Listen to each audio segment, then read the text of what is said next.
Engineering প্রশ্ন bank সমাধান lecture 5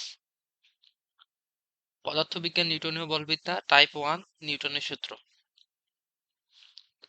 নিউটনের সূত্র থেকে অর্থাৎ এ ইকুয়াল এম এ আরো যে নিউটনের তিনটে সূত্র আছে ওই তিনটে সূত্র থেকে ম্যাথগুলো।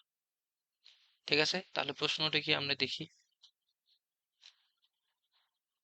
প্রশ্নটা হচ্ছে বুয়েট 13-14 এবং আইইউটি 21-22 আসছে।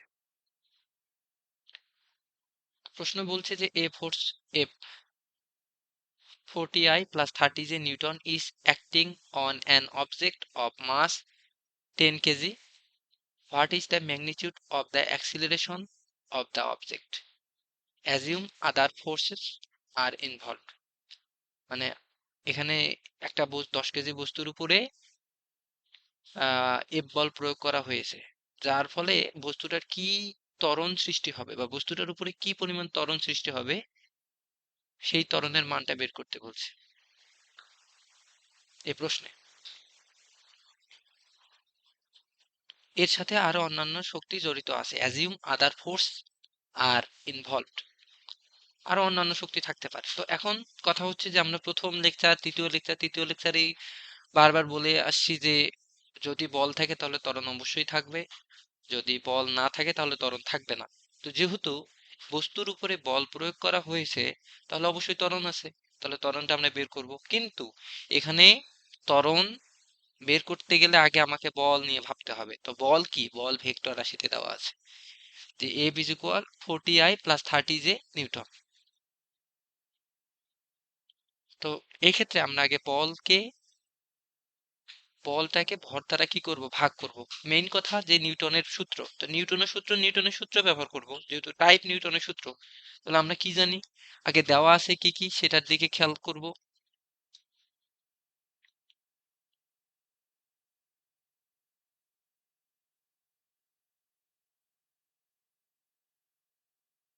যে এফ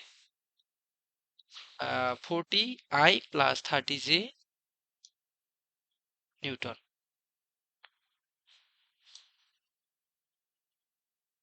এরপরে ভর 10 কেজি।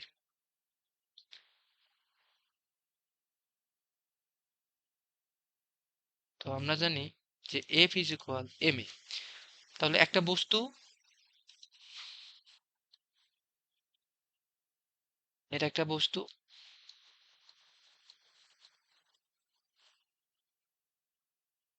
এই বস্তুটার উপরে ধরি একজন লোক বা যে কোনো গাড়ি কি এফ বল প্রয়োগ করছে।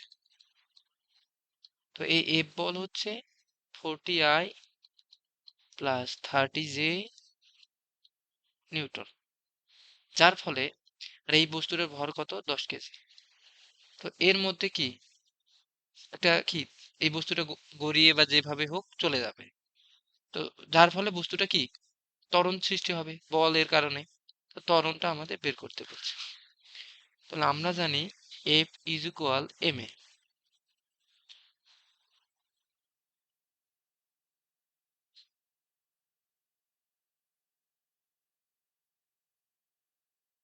F is equal M A, তাহলে A is equal F by M.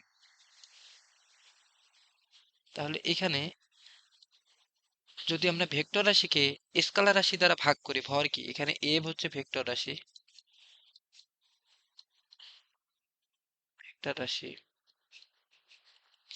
R M scalar রাশি।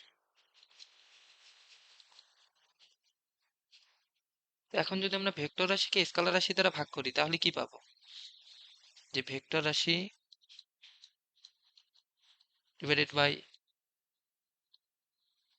স্কেলার, এটা কিন্তু ভেক্টর রাশি পাবো, ভেক্টর রাশি পাবো।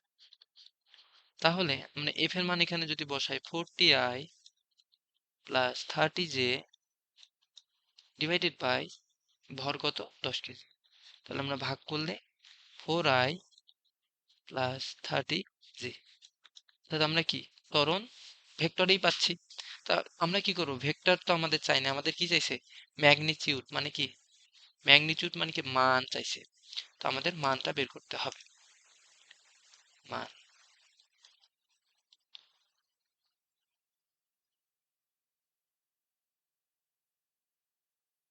মান চাইছে, তাহলে এ এর মান কত হবে?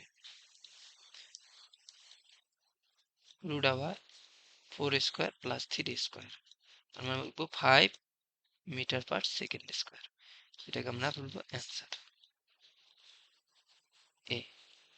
তো এই প্রশ্নগুলো কিন্তু রিটেনেও আসতে পারে, যে এমসিকিউ আকারে দিছে কিন্তু রিটেনেও দিয়ে দিছে, শুধু অপশন উঠাই দিলে রিটেন হয়ে গেল। যদিও ইজি, কিন্তু পরীক্ষার সময় টাইম ম্যানেজমেন্ট, এই জন্য আগে থেকে প্রশ্ন ব্যাংক সলভ করতে হয়।